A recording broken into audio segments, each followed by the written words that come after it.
You could be right and I could be wrong. We could just fight or we could be strong. You could be right and I could be wrong. We could just fight or we could be This is strong. Bridge the Gap with Mark and Dave, the program that seeks for the truth no matter where it is found. I'm Mark. And I'm David. About 5 years ago, I had some profound eye-opening experiences while I was in Remsen, Iowa, living in a trailer on a mink farm of the winter of 2014, which led in part to why David and I have teamed up to do the program we call Bridge the Gap. So David, do you want to explain to us what that means to you? Yeah, so a little bit of my backstory. So I am in recovery from drug and alcohol addiction, or in other words, I'm an alcoholic and a drug addict, but I'm also a member of the Church of Jesus Christ of Latter-day Saints, and I have been for my entire life. I'll get into my story at another point in time in more detail, but with that background just right there that you know, it does give me what I've seen as a great asset in my life and a unique viewpoint and perspective. I've lived in complete contradiction to what I believe at times in my life. I've been doing drugs, lying, stealing, cheating, just literally doing whatever it took to fulfill selfish desires for drugs and alcohol. But I've also served a mission for the Church of Jesus Christ of Latter-day Saints. I've also really dedicated the sole purpose of my life to my belief. Everything from, finding a wife that believes in the same thing as me and all that. So anyways, with all that said, I love the idea of Bridge the Gap. As this has come together, I believe that there are so many people out there in all different stages of life.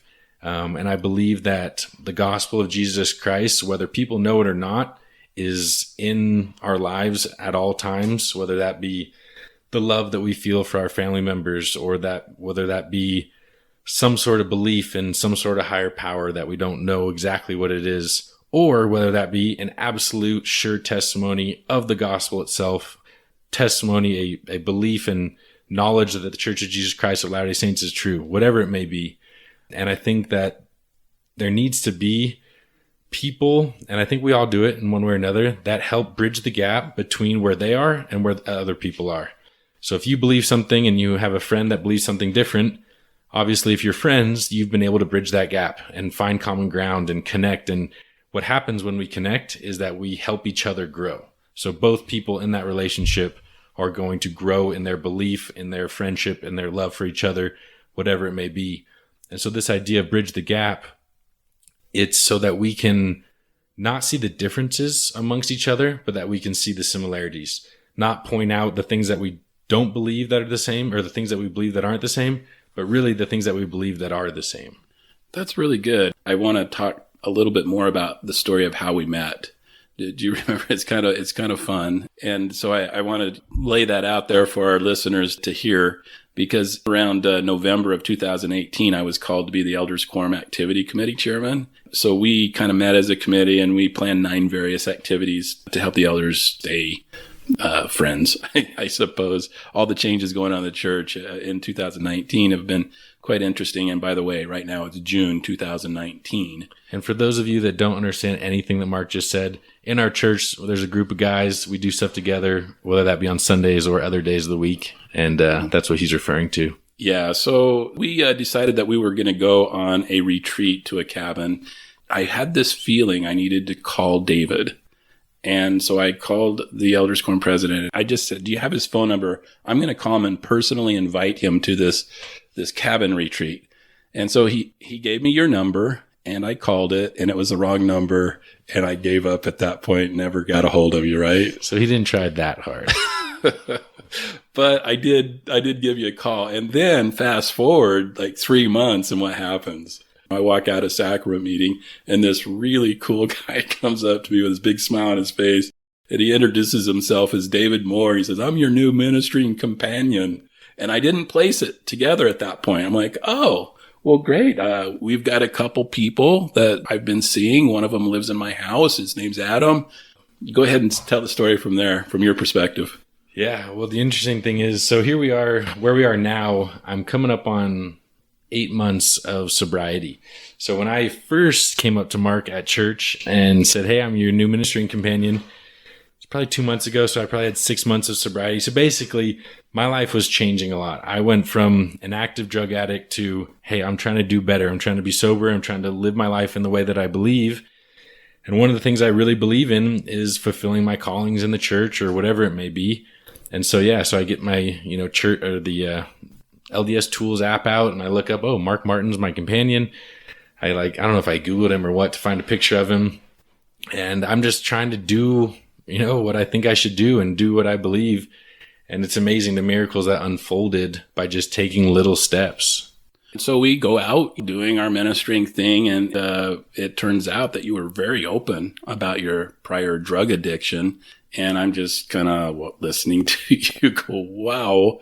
And when you met Adam, who is my wife's ex-husband living with me in my home, who is also a recovering drug addict and very ill person, he has, he's given me permission to talk about this on the podcast. He actually would like to be part of it one day, but at this juncture in time, he's not here. And maybe we will have him on future episodes, but he suffers from gastroparesis. He has some very legitimate physical illnesses and also a proclivity to take drugs to try and solve those illnesses, and also suicidal ideation. So he's kind of got the triple whammy that he's struggling with right now in his life.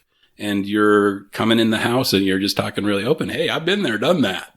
I get it. And it was very refreshing to have that kind of honesty in our home with somebody who's struggling so desperately with some things. Totally. Mark has his wife's ex-husband who struggles with a drug addiction living with him. When I first heard that, when he first told me that, it was like, okay, this guy's a special guy. I got to figure out what's going on and why and all that. And, but then number two, it's pretty cool. And to me, it's a great example of bridging the gap, right? Mark invites me into his home. Here Mark is never having had, experiences with drug addiction, all that kind of stuff. And here his wife's ex-husband, who's living in the heart of it right now. There's a big gap there. And the first day that we got together for ministering, we talked with Adam for a little bit, and then we went to another sister in the ward's home, and it was an incredible experience right there. She opened up and shared with us some things about a family member. We'll ask her if it's okay if we share the experience before we say anything in detail about it. Totally. But I think without using that person's name, we can say that they also had a loved one who had actually died within the last year or so from a drug overdose. And those times I can sit there and talk with her and say some things that if I hadn't gone through what I've gone through, I wouldn't be able to say. And it's interesting how the worst, darkest times of my life are now an asset that I can use to connect with people, and help bridge that gap between this dark world of addiction and all that, and with those that are, not in that world. Yeah. And so now back to that first day when you came up to me for the first time and introduced yourself. At that point, it hadn't dawned on me that you were the same person that I felt inspired to call and invite to the cabin retreat. And then you're telling me all these stories, and I just started looking at you like, wait a minute. I tried to call you 3 months ago and I couldn't get a hold of you. I said, Mark, sure you did. Whatever. And so I put it together that this is the same guy.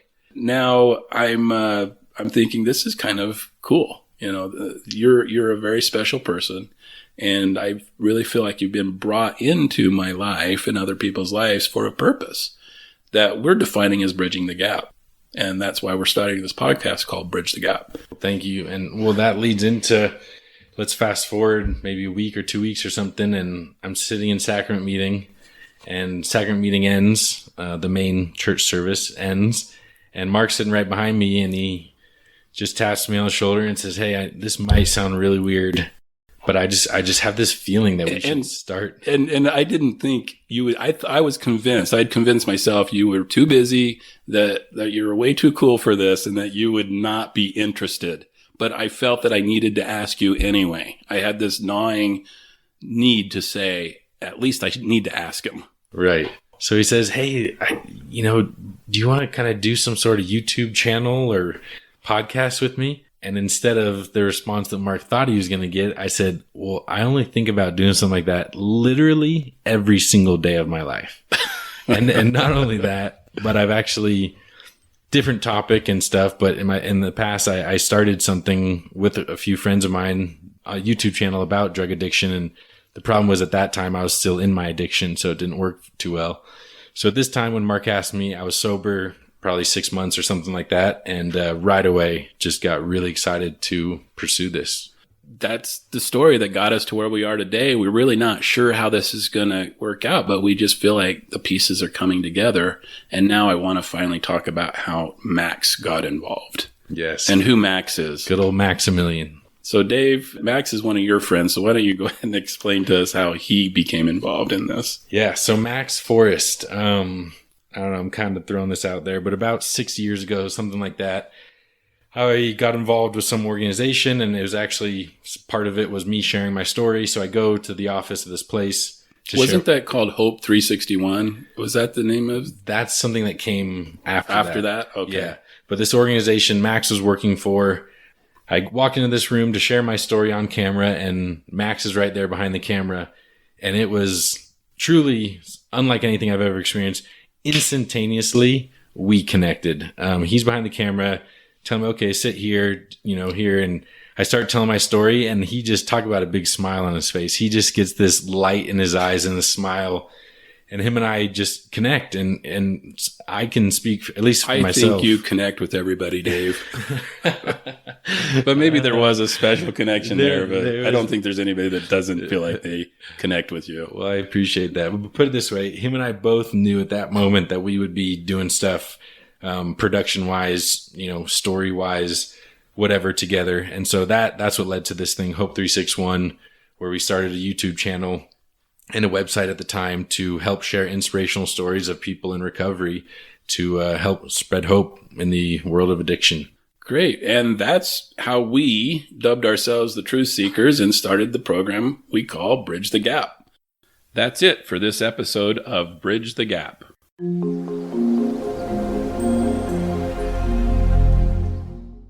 Truth Seekers,